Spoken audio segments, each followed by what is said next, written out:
Hey, what's up, guys? Welcome back to another episode of the Fantasy Fellow Show. I'm your host, the Fellow KGB. You can follow me on Twitter at the Fellow KGB. And tonight we are joined. It's our Tuesday night hangout. We're joined by Drake and John. What's going on, Drake? How you doing? Doing great. Thanks for having me. And John, what is going on, my man? How you doing? I'm better than I was yesterday. I'll put it that way. Yeah, we can get into this. We can get into some. We'll let you vent at the end of the show because I can vent with you too. But tonight's show, we kind of got. I don't really have a huge plan in mind, but just this week, I've been getting sick of all the updates. We have a couple teams that are postponing games. A lot of big injuries, like to Anthony Davis. Paul George is still out. You got veterans Andre Drummond and Blake Griffin being held out to possibly be traded. There's a couple other injuries that just happened up recently too. So I figured we'll kind of talk about these guys real quick. But let's just talk about the Lakers and Anthony Davis because this one, I think there's a direct correlation to Kyle Kuzma for this one. But Anthony Davis is being reevaluated in 2 to 3 weeks after undergoing an MRI on Monday. So I just saw the alert too that Kuzma is going to be starting. I don't know. Did either of you guys pick up Kuzma? I think Drake has. I've been holding the Kuz cruise. All right. So I'm going to pass it to Drake and let's just tell me what about Kuzma? He's been playing a lot better lately, and now he's going to be getting starter minutes. I think it was maybe last Tuesday night that I texted you, Kyle, that Kuzma was the third of the big three, and then we decided 2.5 or something like that after a Kuzma game. So I don't know. He's the most solid of that third option, and eventually it was gonna have to happen sometime with the Lakers, where they needed a consistent guy. He's young, he can run with the team, and just with the injury concerns with AD, I kind of thought he was a good pickup. He's been a guy I've been picking up and dropping all season, but about a week and a half ago, I decided just to hold and kind of see where the AD news was going. And also Kuzma was just playing well enough that he was, the Lakers have so many guys that they're, moving around and all this stuff, but Kuzma's kind of been a consistent. So John, how do we if you're the Lakers coach, you're missing Anthony Davis, is it obvious that the Lakers are going to go small? They're going to do a lot of Kuzma lineups probably at the 3. Does LeBron play the 4? How do we look at this depth chart in the starting roster and just minutes going forward? You're a big Montrezl Harrell guy. What do you see for him? I'm just kind of curious on your thoughts on the Lakers now. Yeah, well, first and foremost, we always have to start with LeBron because he is the king. And I feel like this might fortify my MVP bet that I put on him a couple weeks ago. So I'm a little excited. I hate when people get hurt always, and I certainly want Anthony to come back full strength and all that. But this does make me a little excited. And I do think LeBron will, do what LeBron does. And when he doesn't have high caliber teammates to play with, he just kind of, shoulders more of that load. I think Drake hit on Kuzma really nicely. I'm probably not as high on Kuzma as Drake is, but at the same time, given this new opportunity with the Davis injury and Kuzma coming into that starting spot, I think it's a very advantageous situation for him, and he should, in theory, have some of the best performances he's ever had in his career over this stretch that AD is out. Maybe not some super high games, but just consistent, good floor. I do believe Harrell is probably, outside of Kuzma, the biggest beneficiary, but that's hard to say. I mean, Gasol's not going to get more minutes. They got Markieff at power forward, but I don't know, he's old. He hasn't been playing a whole lot. I feel like he plays more wing than he does power forward, which is kind of also true of his career, at least in the games that I've seen. I like Harrell. I think Harrell probably plays maybe 5 more minutes, and as a result, that could help him too. So I think Kuzma's the biggest beneficiary. Harrell's number 2. I don't know if it changes much for anyone else. Does Marc Gasol maybe become that number 3? What's Gasol gonna put up a night? I just don't think Gasol's role changes because he's so damn old. He's going to start the game and play 6 to 8 minutes. He's going to end the game playing 6 to 8 minutes. He's playing a lot more minutes. He's getting 6th man, 7th man minutes. So you're probably not going to see him hit the 28s, but maybe he peaks around getting around 24 to 25. I can see that being his kind of ceiling. But just in the last 7 days, I guess with the 28 and the 20, he's averaging 22 minutes per game. That does seem kind of accurate. But I mean, not for fantasy. I don't think we're going to be No. for Marcus Sol here unless you want to get him for one game. Yeah. But no, I think John, probably between that 10 and like 18 is probably where he ends up falling, right? Yeah. Maybe he plays a couple more minutes, but as we just saw, what Kyle just showed us, he's playing 22 minutes over the last 7 games. His stats, he had a couple more points, a couple fewer rebounds. In his stat line is just nothing that's you're gonna get excited about. Yeah. Is there anything here for Talon Horton Tucker? Like he's some of his minutes peak like the high 20s. Like I don't trust it. He's a guy to add to the watch list if he starts getting consistently 25 minutes per game. But the Lakers are kind of like the Nets. I find it hard to pick up some of these players outside of their just main core. It's difficult. Other teams you can grab a guy that's going to play a couple nights or something like that, but some of these loaded teams, it's really hard to benefit, especially when their schedules are favorable. So that kind of hurts you in fantasy too. So I mean, it's going to be LeBron, Harrell, Schroeder, and Kuzma. Probably those are the only guys that are going to be useful for fantasy. Maybe KCP has had many good games, but you got to catch him on a heater. He's obviously not on a heater right now. Maybe Dennis goes off. You get a good streak with. But anyways, I'm glad we got the Lakers out of the way right away. I did want to. I have a couple more injuries to just discuss real quick. Let me see. A couple?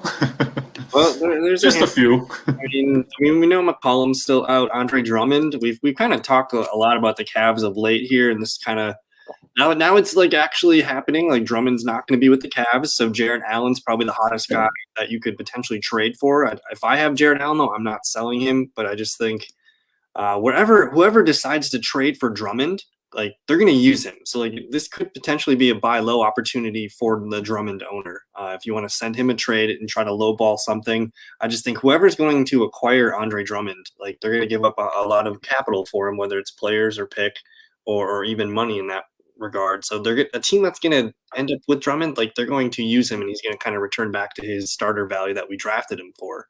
So I don't know if you guys had any thoughts on Drummond. I just think he's a buy low candidate right now, while everyone knows that he's out for I don't know how long. I think trade deadline's for another month away. But I don't know. I'm curious what Drake's thoughts are on something like that.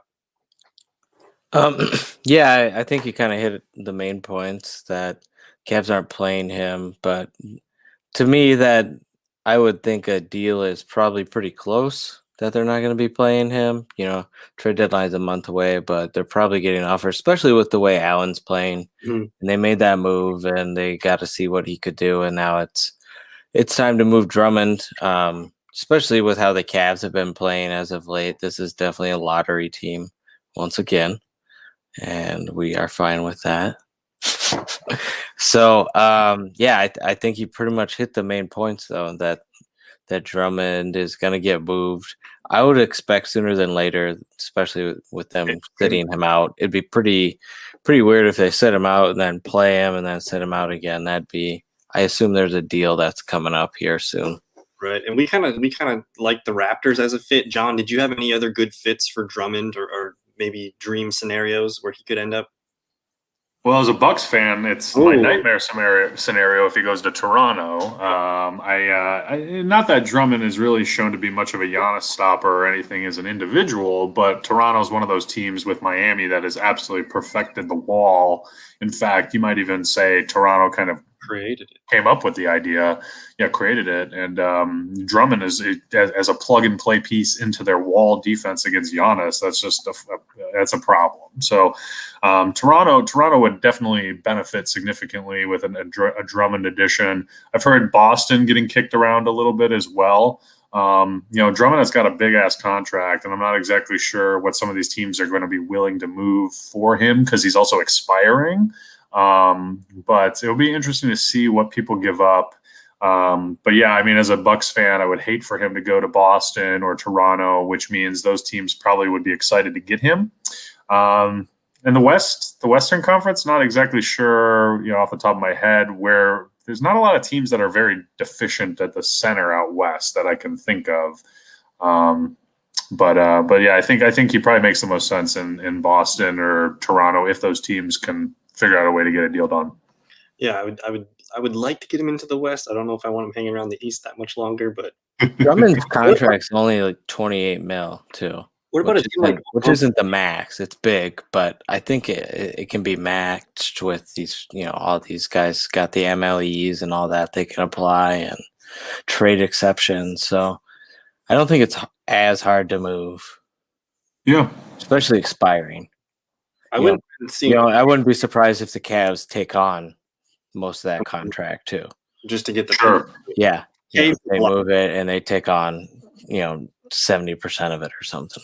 Get an extra pick to take on some extra salary. That makes sense. Yeah, I like that. It's interesting. I love these NBA trades. They're just so complex and they go on for like 3 days. It's like player to be named, and then all of a sudden this guy gets added, and it's like, oh shit, I like that guy. Yeah, they stretch the creativity in some of those. I wish the NFL was more open-minded with just some of the assets they can move around. It doesn't always have to be player or pick. Like NBA kind of does some fun things. Yep. But Drummond, interesting possibility there. Blake Griffin, do we need to spend any time on Blake Griffin? Like wherever he ends, like he could be. I've just seen in a lot of fantasy leagues, like his number of percent ownership has been dropping. I mean, of course, he's not playing, but I just wonder: is there any scenario where the Pistons can trade him to somewhere where he could be, useful for fantasy? New York Knicks. The Knicks. New York Knicks. Get a little Derrick Rose and Blake Griffin. Tom Thibodeau is calling. He's trying to get that 7 seed.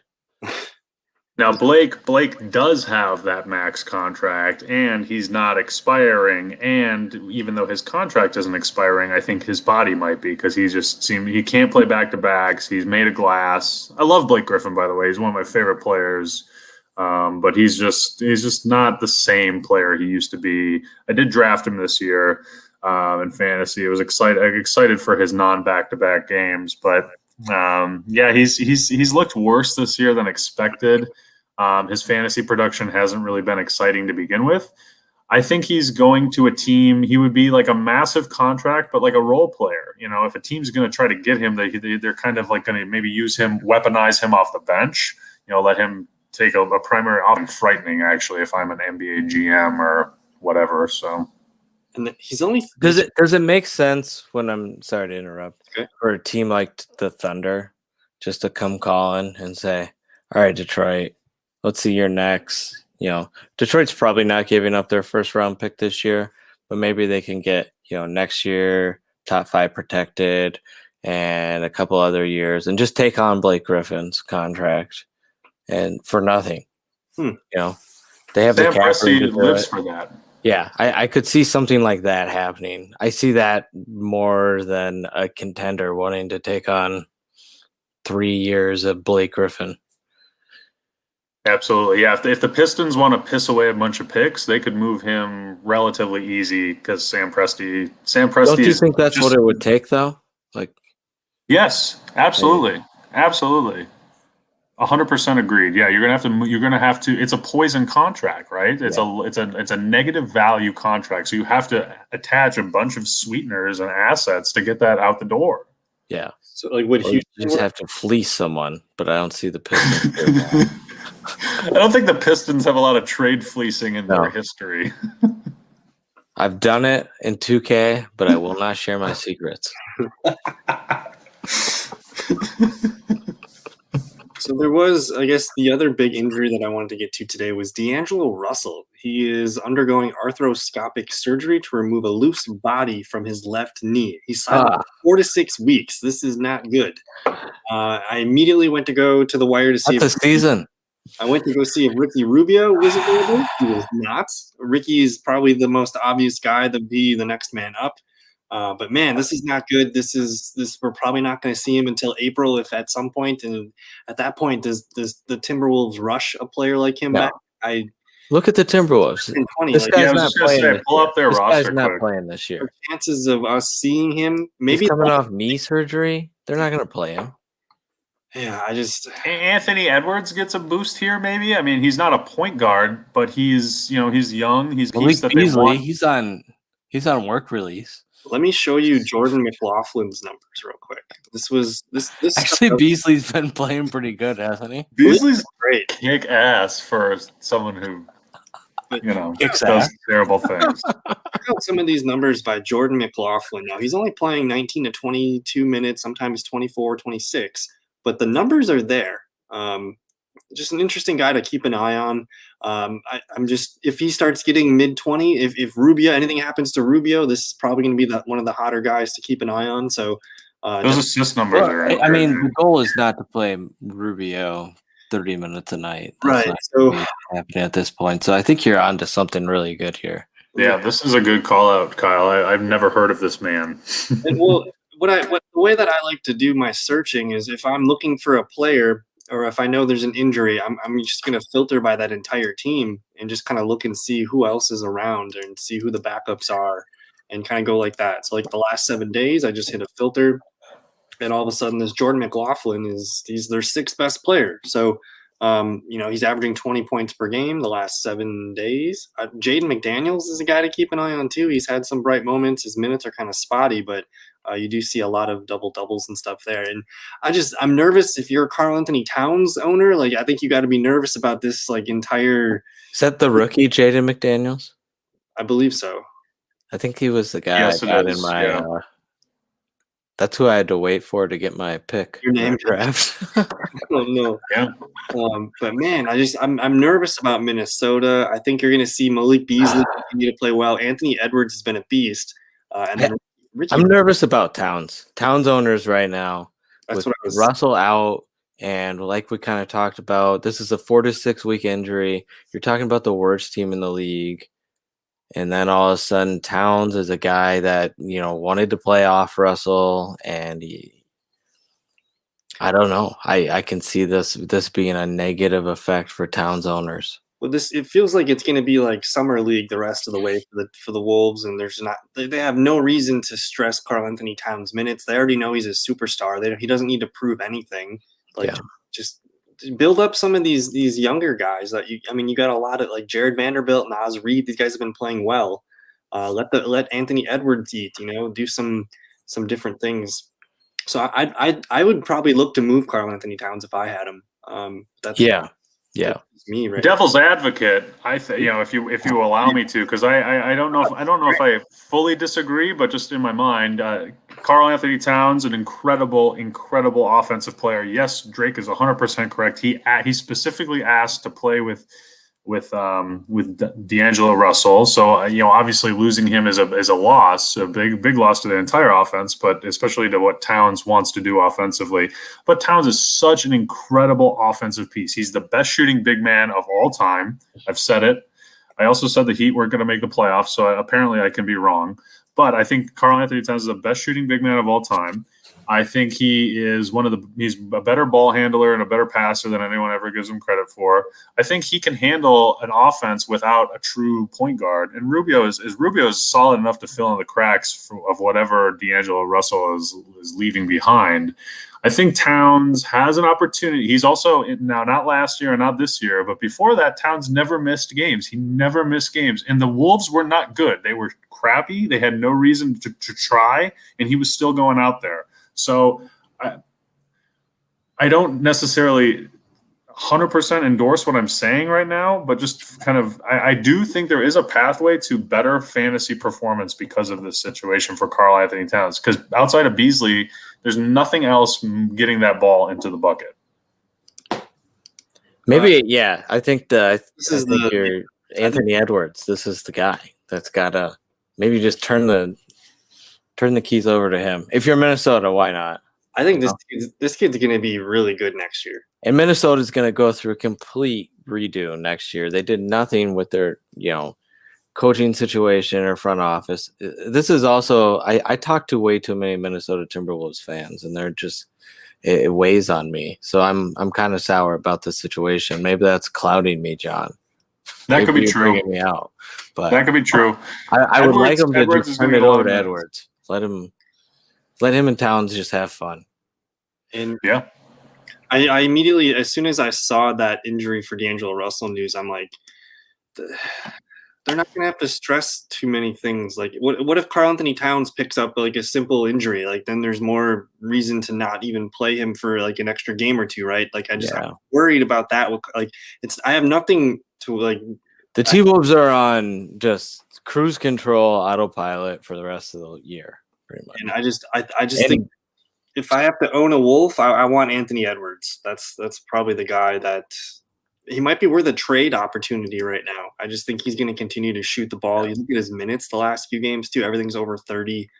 You start to see some 40-point fantasy games. He's got a higher floor, shooting the ball really well. He's got a lot of 20-point games all of a sudden.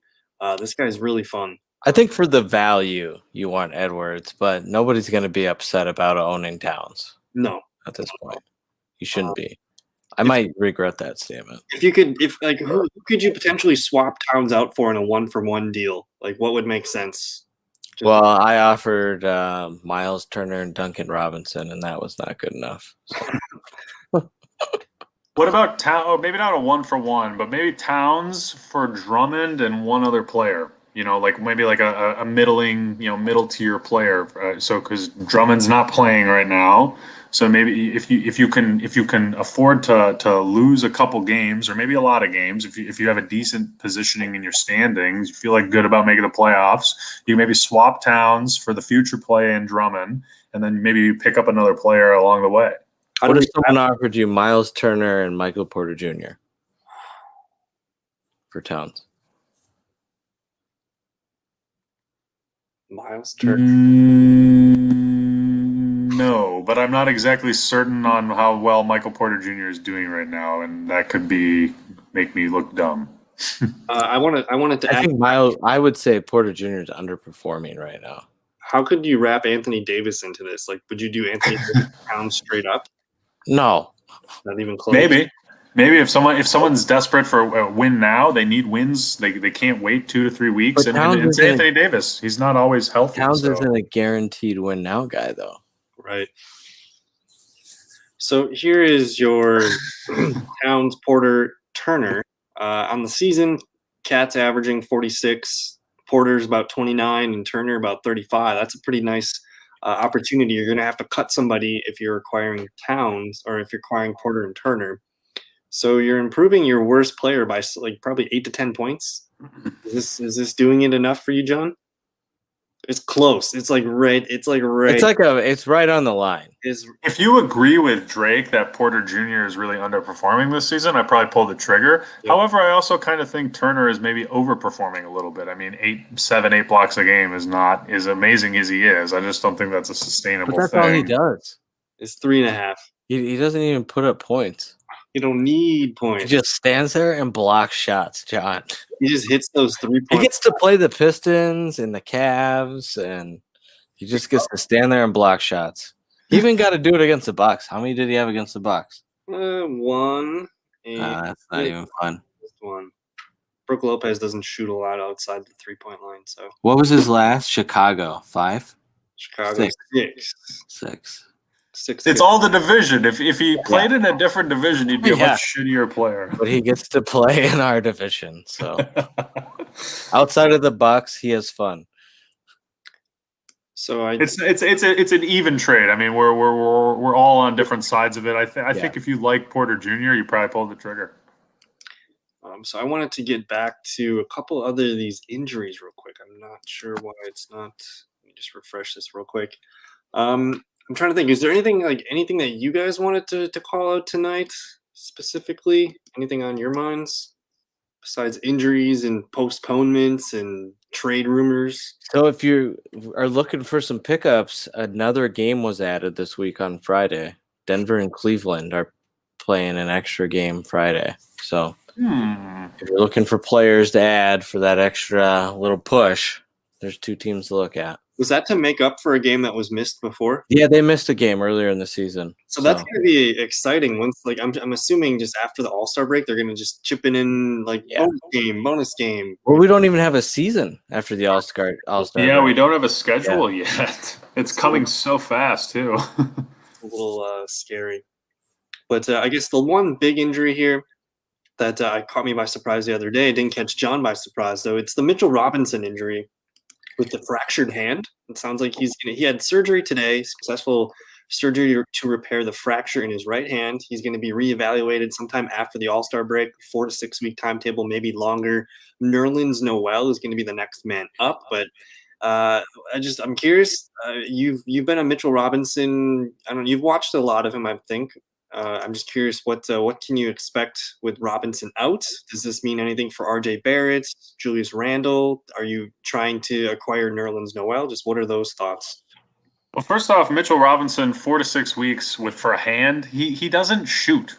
He just dunks. He shoots 70% from the field. He literally only dunks. I don't think he's going to be out that long. I think he's coming back maybe tomorrow because he doesn't need both of his hands to play basketball.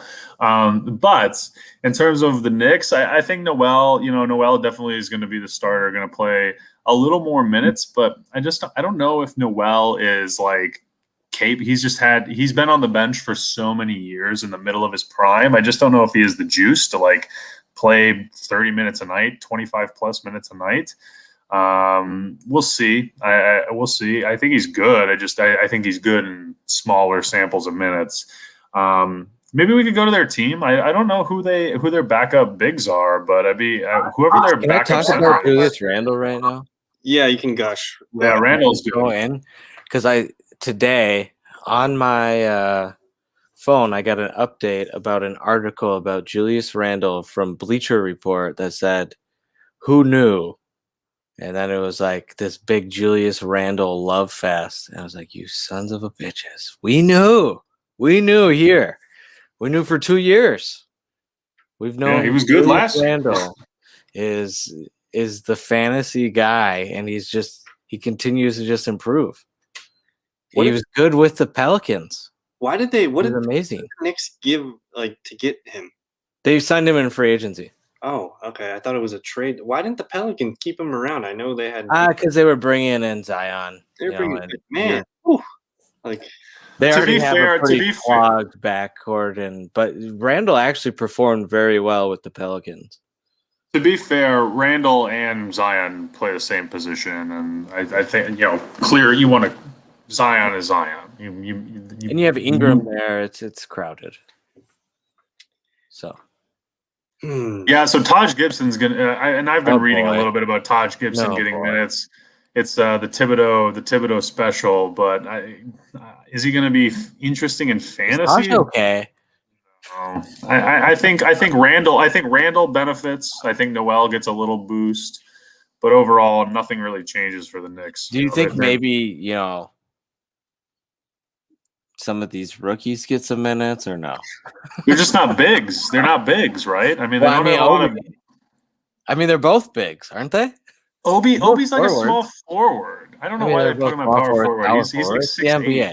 They don't need to have him at the 5 to do that.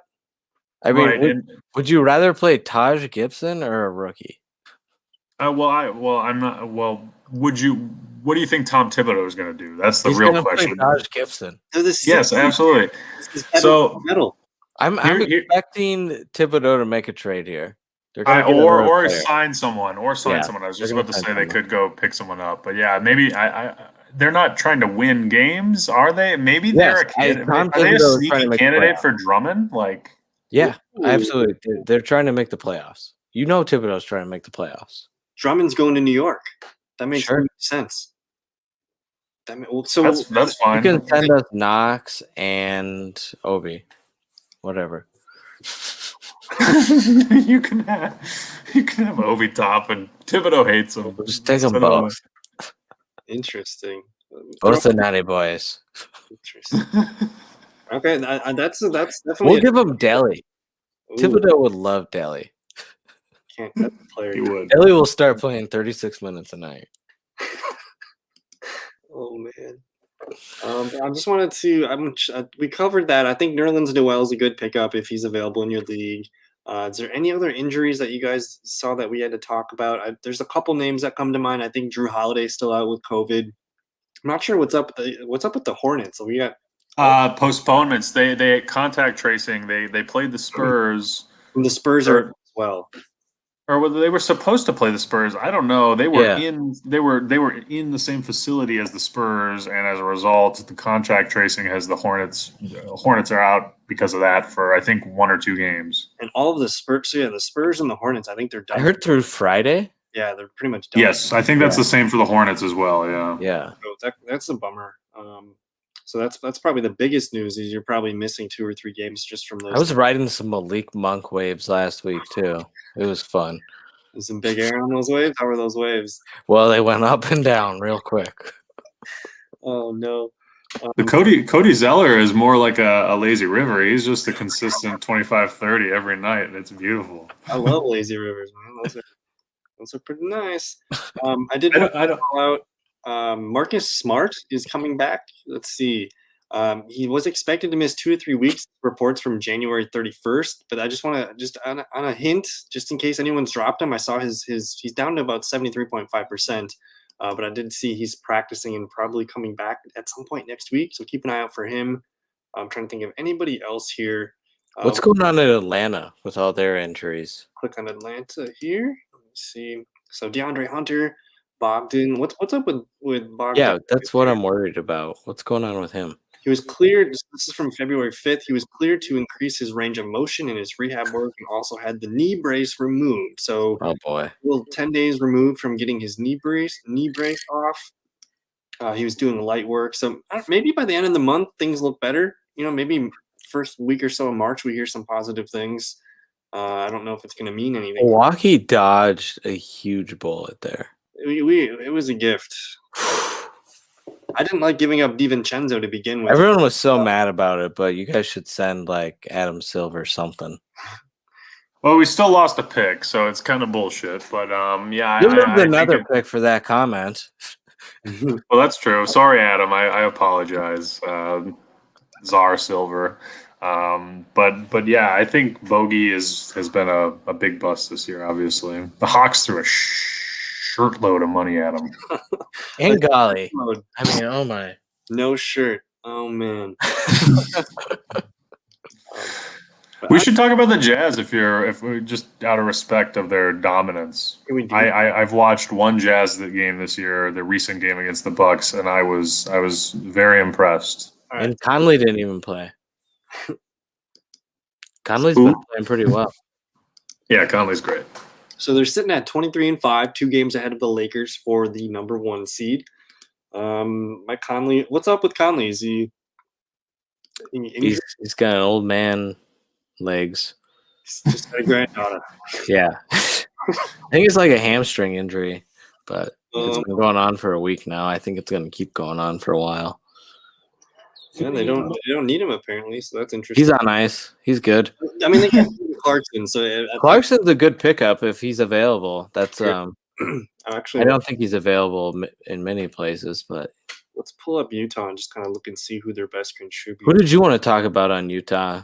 Royce O'Neal. He's gonna gush about Royce O'Neal for a couple minutes. No. I just wanted to. I mean, they're an interesting subject. I think maybe more interesting from a real basketball perspective than a fantasy basketball perspective. But when you dominate, you have fantasy production, and there's a lot of that going around. I mean, a lot of their like middle tier players like Joe Ingles and I hate to say it, but Royce O'Neal and Jordan Clarkson, and these guys are just shooting so damn well right now.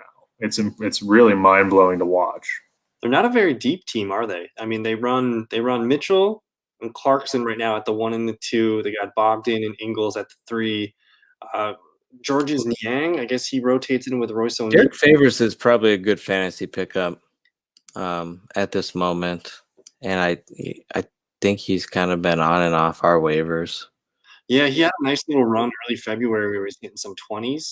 His minutes kind of picked back a little bit, but he's definitely, I mean, he's averaging a watch list guy, right? Yeah, he's averaging 19 on the season.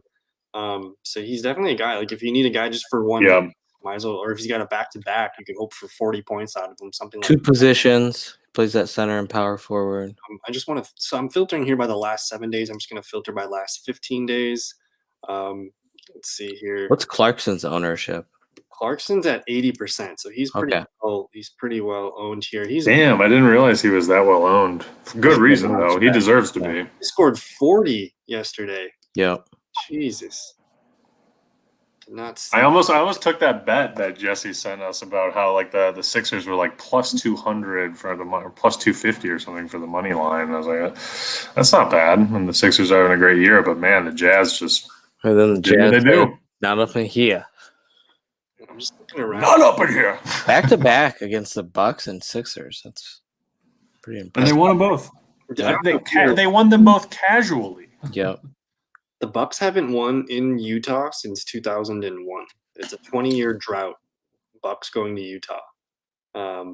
Pretty crazy. That'd be an insane finals if Utah had the home court advantage. NBA schedule, you play everybody once at their home place, right? You play everybody in the NBA schedule, right? At least. Yeah. Like Yep. if you're at different conferences, you have one game, one home game, one away game. In normal years, I don't know if that's totally true this year because they've been kind of doing some doubling. Like if you come travel, sometimes you play in the same place 2 games in a row. But in normal years, yes, Kyle, you're spot on. So any other Drake? Do you have any thoughts here? I mean, this is it's a very tight knit team in Utah. You got Mitchell, Gobert, Clarkson, Ingles, O'Neal, and then Bogdanovich. Like that's really just like top 6 guys that are fantasy worthy. It surprised me that Royce O'Neal is only 21% owned. This seems a little off. 35 and 38 fantasy points the last couple of days. If you can just kind of ride the wave of some of these 9s, these 15s, these 13s, you're going to get rewarded for some of these 35s and these 42s. So if you kind of just hold tight, 23 fantasy points per game, and he's only 21% owned. That seems a little silly. Go pick him up. Lots of duds on his. But Let's yes. answer some questions. And then, just quick, if anyone cuts Mike Conley, please. Don't cut Mike Conley. Don't cut Mike Conley. He's questionable with a hamstring. I don't know how long. He's already been out for, it looks like, a week and a half or so since the fit. Yep. So if anyone He'll gets be back. quick to the gun on that, that's definitely worth looking into. But Is it worth looking into any other point guards on? I mean, who else is that? Moutier? Shaq Harrison hasn't played. Is Moutier playing at all? I think Clarkson and Mitchell. I think Clarkson Okay. has assumed a lot of his minutes, and as you maybe know, Ingles runs more point guard than anyone ever gives him credit for, or at least he can. When they have Mitchell and Conley, they probably don't use him in that role much, but I think Ingles does play the point. Ingles has been numbers. Look at those. Yeah, Mr. Jingles. His assists in the last 7 days he's already averaging almost 5 assists a game, and now he's averaging 1 more assist. That's a pretty big jump when you already have 4+ assists a game. So he's definitely been more distributing role off the bench probably. So if you're in a 10-man league, this guy probably is available under 60% owned, and just some really nice numbers the last 5-6 games here for Ingles. Potential trade target. If you have him on your team. You'd sell him high. Definitely agree with that. And he's good for fantasy team names, Mr. Jingles. Yeah, just throw Jingles in your team name somewhere and you're having a good time. 3 people will laugh. At least 3. And so you guys want to answer some questions in the chat room? I can kind of look back and see we did have some start, sit, bench stuff going on. Is that okay with you, John? Should we? I'm open to it. Unless you had anything else, I guess we're going on about 39 minutes here. We got about maybe 20 more minutes left of the show. Any other any thoughts on your mind that you want to get out of besides the Utah stuff? Well, we need some time for Top Shot, but that should be at the end. I did put my Top Shot referral link in the description below. If I don't know do you get a deal if you use the referral? I don't know. I think you were supposed to. I also was supposed to get some money when I first signed up or something. I never got that email, but we all know it's in beta. It's in beta. Yeah, we're just there for the ride. And sometimes it's very low. It's a scary ride sometimes. We're gonna give John his 5 minutes, and I hope NBA Top Shot is watching this for that.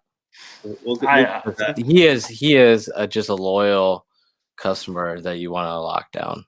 I need 10 seconds. All I need is 10 seconds. I don't need a lot of time. But let's do some questions for the people first. All right, let's. Aiden had a question for us. We're gonna start bench cut. Sweet Lou, Kyle Kuzma, Nerlens Noel.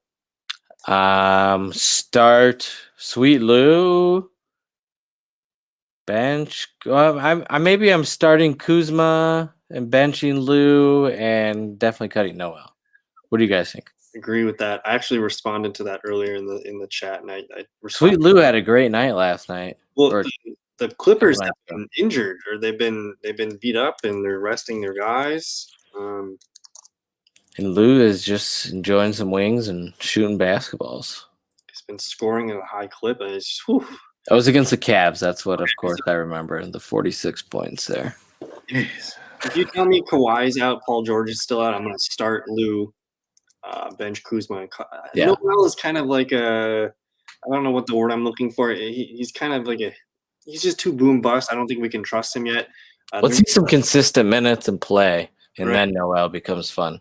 There's a reason he never stuck on a roster as raw and talented as he is. He really hasn't put it together yet in the pros. So, John, any final? I mean, Sweet Lou, Kuzma, we're keeping those two guys for sure and dumping Noel. Yeah, they're all kind of injury. It's an interesting question because they're all based on injuries right now, missing players on all the respective teams. I'd probably go Lou, Kuzma, and then Noel, but then in 3 weeks, I'd probably just drop all of them. So maybe keep Kuzma. I mean, he's got some interesting upside even with Davis returning. But this one's kind of fun. I don't know if you guys seen Sadiq Bey's numbers lately? Sadiq is Bey. I'll put it that way. Sadiq the freak. They haven't played. He's a Piston. It's just these things happen with the Pistons. They find a nut every night. I was monitoring him actually this morning, but yeah. So McConnell, TJ McConnell, Josh Jackson, or Sadiq Bey. Have you guys seen McConnell's numbers either? I talked about him on my waiver wire show last night. He's been putting up assists everywhere. I'll pull his numbers up right now. Pacers are playing well. They're pesky, man. They are deep. Like they don't have like I don't know. Like they're 8 to 9 really solid players deep. And you look at Brogdon's running that team pretty well. Look at McConnell's numbers, guys. This is insane. So you're starting McConnell, I think.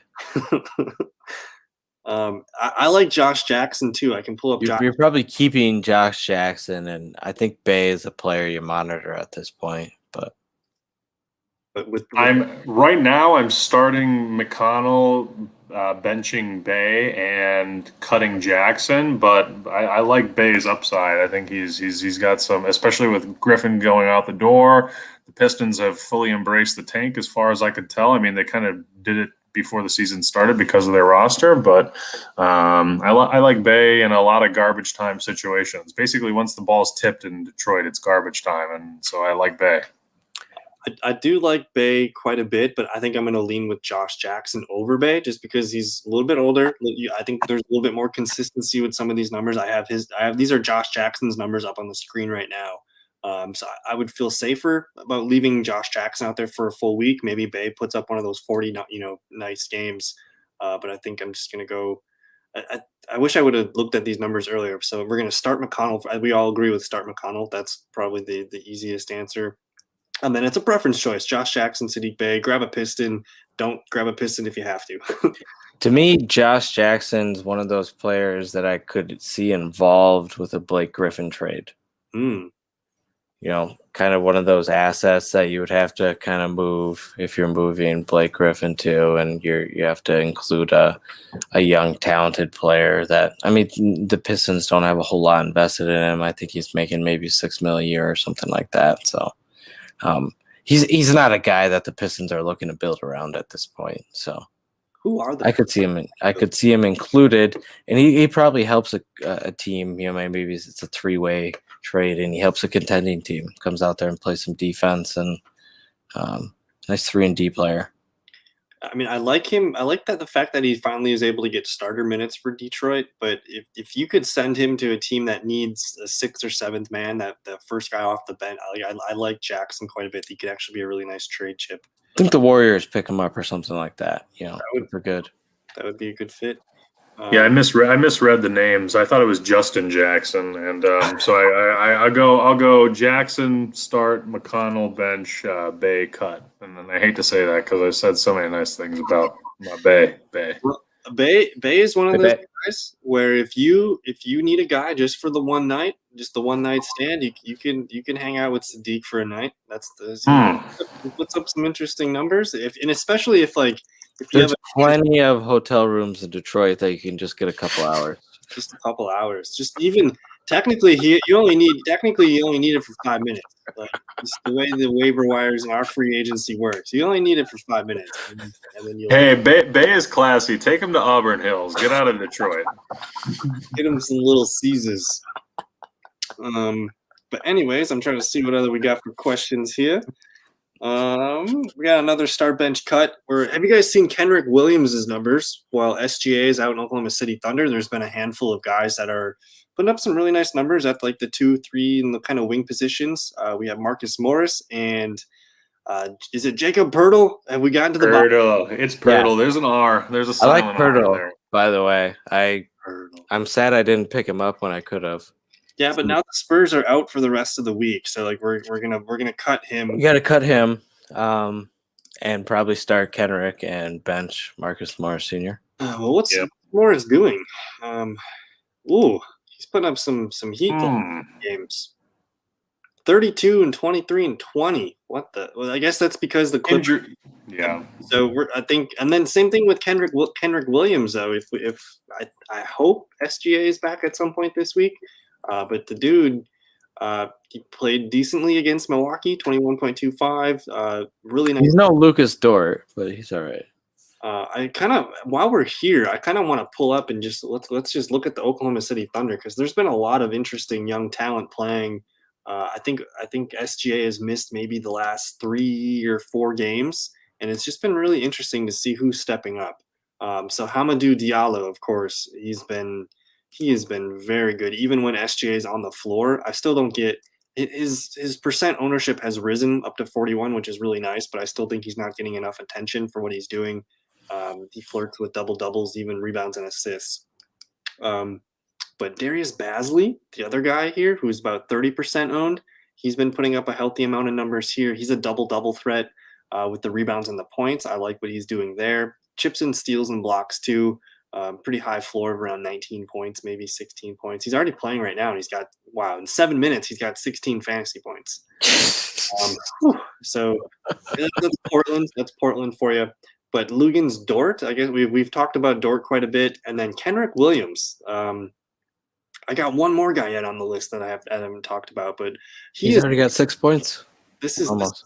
Kenrick, like he's getting the starter minutes. You see 40, 36, 34, 30. He's basically inserted for SGA. And he's only less than 12% owned. So I don't really know how long SGA is going to be out. But this guy, I think even if when obviously SGA comes back, I think Kenrick's probably a guy they keep playing. I mean, this is a young team.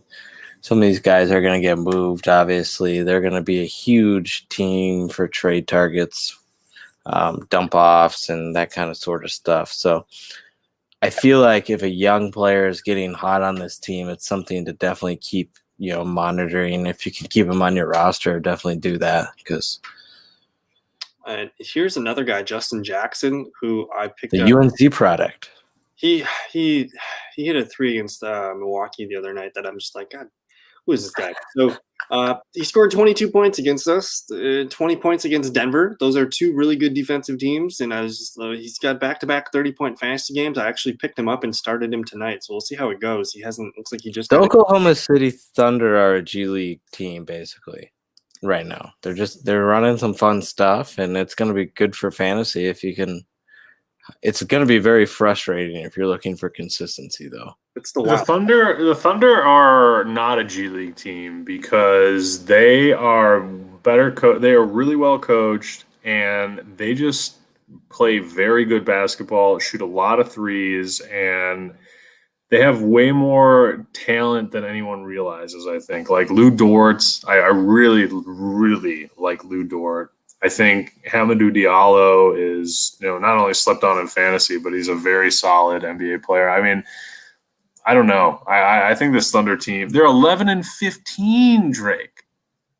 You're saying they're a G League team? I'm not saying they're a G League team. What I'm saying is right now is kind of their process is just running young talent through. And that's a good this is a great that's what is my. They're not the talent level, obviously, of a G League I hear team. you.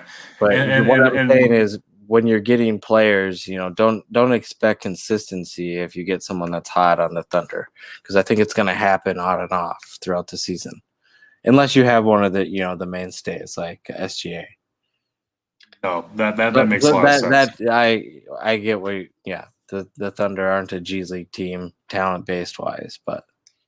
They don't look like they have NBA talent, but those guys, I mean, I've been very impressed with what I've seen from them. I think a lot of these guys have good futures in the NBA. A lot of these young guys, and Horford is he's so old, but he's so good. He's been putting up some 50s and some high 40s. You see a 59, another 59, a 50. I felt like that going into the season that Horford was a sleeper just because he's actually a good player. He's such a terrible fit in the Sixers. It made no sense.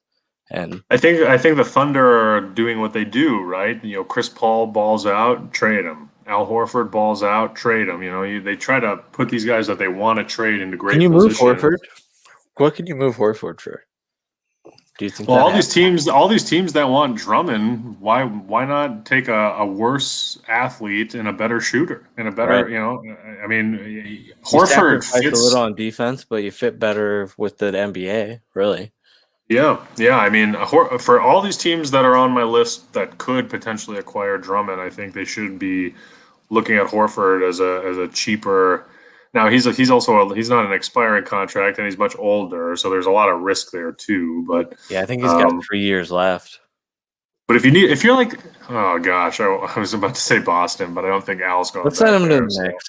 Can we send him to the Knicks? He actually makes a lot. I feel like him and Randall would make sweet music together. Yeah. Actually, he's a Thibodeau player too. Did Horford play at any point with Thibodeau? I don't think Horford was ever on the Bulls. No, he was never on the Bulls. Where was Thibodeau before Chicago? He was a defensive coordinator in Boston. Yeah. Okay. Interesting. Yeah, he was the defensive coordinator on that team that won the championship, the Big Three team in 2008. Yeah. And I think he maybe was there a couple more years, and then eventually. Did he go to the Clippers? Eventually, did he go to the Clippers with Doc? Or no, he went to Boston right after. No, he went to Chicago right after Boston. Yeah, I think he got to Chicago before Doc got to LA. That's right. I think. Because he was with Rose. He was with Rose basically the entire time Rose was there. Yeah. So Minnesota 2016 to 2019. Chicago. Yeah, Minnesota was the other one. Yeah. He was an associate head coach with Boston from 2007 to 2010. He's been on a lot of teams. He's been a busy guy.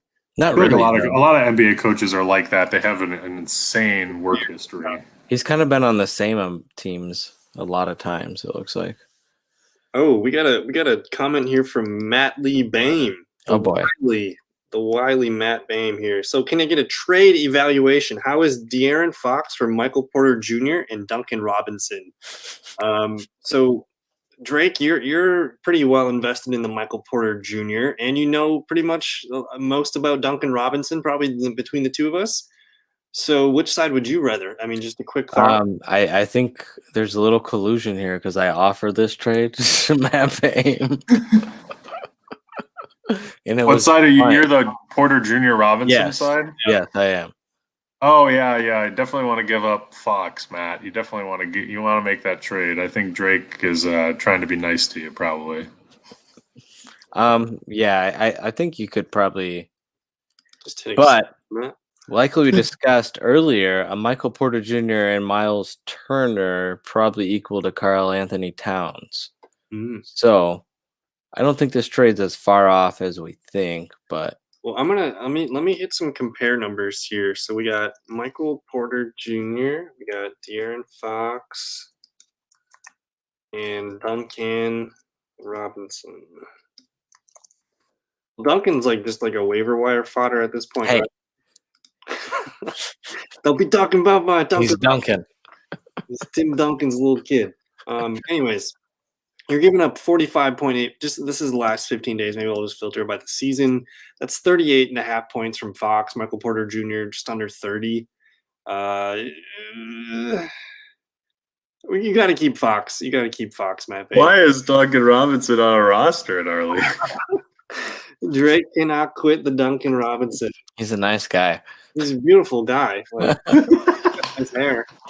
He's got nice hair. He hits threes. I like to keep him around for Team Morrow. Someone's got to do it. So Matt Boehm, you can either hit accept or you don't have to. Oh, you already hit decline. It was a good decline, but I don't think we're far off, Matt Boehm. I think we can make a deal. Why are you trading a guy who should be on the waiver wire? Jonathan. I can't see the new comments in the thing. Oh god. With this tonight, he's asking what impact is Otto Porter Jr. going to have on Thaddeus Young's value in a points league? It's a good question. It's a good question. Just had my blinders on, and I don't even want to think about that because I picked up Thaddeus Young, and it's been going pretty well. His minutes have been steady. I wanted to see has Otto Porter come back yet, or is he reportedly coming back soon? So Porter appears to be in danger of missing the entirety of the Bulls' remaining first half schedule. This just came out yesterday. So this means he's going to be out through the All-Star break. So at this point, I'm not worried about Thaddeus. Don't worry about it. Keep Thaddeus. Thaddeus has had some nice weeks, pretty much, hasn't he? Yeah. While we're here, let's just pull up the Chicago Bulls stuff because I saw Wendell. Yeah. Wendell's coming back, and he's back, baby. He's not on a minutes limit, but he is on a minutes limit. Their goal he's on a restriction. Well, Billy Donovan said he's not on one, but the goal is to keep him at 20. So yeah, for a couple games. So they'll see, but if a game's close, I don't think they wouldn't not play him, is what I got out of that. 21 minutes in his first game back last night. Yeah. I'm not too he's. So what's his ownership? Only at 34%. That's a guy. Go pick up, people. I talked about him pretty good on the Monday night show, and I just think I don't get why he was cut that much, especially if you have an IR spot. That's pretty crazy. This is a guy that's averaging 27.5 points. He was only out for 2.5-3 weeks. Yeah. So if 34% guy, even if 10-man league, I don't care. Like if he's averaging 28 points per game, he should be owned in most leagues. So, but I guess if we're just looking, should I pull up the roster here for Chicago? And I'm just curious. Yeah, and just to answer this question, just to take a stab at it, it's definitely a future-oriented response because, as we just saw, Otto Porter is out for maybe even a month, given the way the schedule is going right now. But I think Thaddeus Young has played himself into a role on this team, and I think he's probably in better shape. I think a return of Lauri Markkanen would have maybe a bigger impact on Thaddeus Young than a return of Otto Porter Jr. So I don't think these two impact each other too much. So that's my answer to your question. And then with Markkanen, he's out 4 to 6 weeks. We just saw Otto Porter Jr. is out for at least 4 weeks as well. So I think if you are a Thaddeus Young owner, just set it and forget it for now. Like we got him for at least all of February, maybe all of March, throughout the All-Star break and a little bit even after that. So I don't think we have to worry about Markkanen and Porter Jr. really impacting Thaddeus's minutes until maybe April. So I think at this point, Thaddeus Young, let's just see what his ownership is real quick. He skyrocketed. He's up to 76.6% ownership, averaging 28 points per game on the season. So you likely can't get him, but Wendell Carter Jr. should be owned. Maybe Patrick Williams. Is it time to dabble into Patrick Williams? I know Drake's been kind of in and out of Patrick, but he's eliminated the floor. Disgusting. Don't do it if you don't have to. But if you need him for like a night, I just look at the minutes. 35, 35, 34. If you need a guy just for a night. Right. It's what attracts you to Patrick Williams and what's always brings me back because he's got the minutes and it's an NBA game. It's a Tuesday night. Maybe Patrick Williams just goes off, Maybe he gives a little something. That's your attraction to Patrick Williams. That's my thought process because he gets the minutes, and that's our number one thing is the opportunities there, but and just maybe it happens, maybe it doesn't. But even on his worst nights, you're getting what around at 19.2. That's you can settle on that. it's totally doable. And then just with the injuries to no Otto Porter Jr. for the next month and a half, no Lauri Markkanen for the next month and a half. They got nothing else better to do but to play Patrick Williams. So Right. he's the guy to add to the watch list, monitor and see what happens. Dalton's got him on his team, so that's kind of interesting. We'll see what happens there, but I don't know. We're basically hitting the hour here. Did you guys have any other final thoughts on things? I'm just looking through the comments right now. But John, any final thoughts tonight before we end the show? If we're going rookie wings, I'll take my Bay over Patrick Williams. But any final thoughts? I just want to do my little 10-second shout out to NBA Top Shot for ruining my Monday. Made me very sad. I waited around 11 hours for a Cool Cat pack drop, and I waited until the end, like my fearless leader Kyle Bauer, and way too long. Way too long, and we didn't get anything out of it. And so I cried a little bit, more figuratively than literally. But there were some imaginary tears shed for sure. I was sad. I was upset. I was frustrated. My frustration was that we were both ready to go at 2 p.m. and I was ready to go at Pacific time. I missed it at 7. By a minute and a half. We missed it by I literally 7:02. I refreshed my thing and it glitched for a little bit. Got in at 7:02. We missed by maybe 30 seconds. I joined the drop at like 6:45, 6:50. So you I don't know what was going on, but it was just whatever. We'll ride another day. We'll ride another day. Did you already get one of the Cool Cat packs? I got the first one, yeah. You got the first one. So it could be worse. You could I'm yet to even get a pack. I've only gotten one, the gift. I've never even opened a pack of cards yet. Oh my god. I wasn't even opened any pack. I haven't opened a pack yet. Aiden will like this. My Cool Cat on Top Shot is Derek Jones Jr. I got a little Derek Jones Jr. dunk because Aiden, if you're still listening, he can't shoot. I was gonna. Yeah, the Top Shot thing was. It was rough. I mean, all of us were ready all day. The first drop. We were so ready. We were riding. And oh no, it's not gonna happen. They booted us out. Second drop, booted us out. Then finally, all right, we're gonna redo this at 7:00 at night. We're all like, all right. You don't think they knew that they would have like 50,000 people ready to jump at it right away? Like that's the thing. It's just it doesn't. It's so frustrating. But anyway, it's frustrating to be a part of it. It's frustrating that I ended up getting a pack, but even opening it, like it doesn't feel like I should have spent my whole day on this.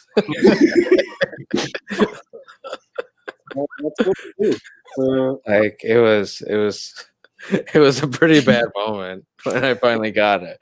It's like somehow that makes me feel worse. So my daughter was like crying on me. I handed her over. I was like, it's finally my moment. And then I got it. I was like, wow.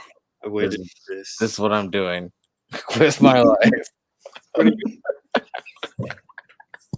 But I don't know. We're going on a little over an hour and 4 minutes. We'll end it with that. I want to thank you guys in the chat room for hanging out. Thank you for putting up with our Top Shot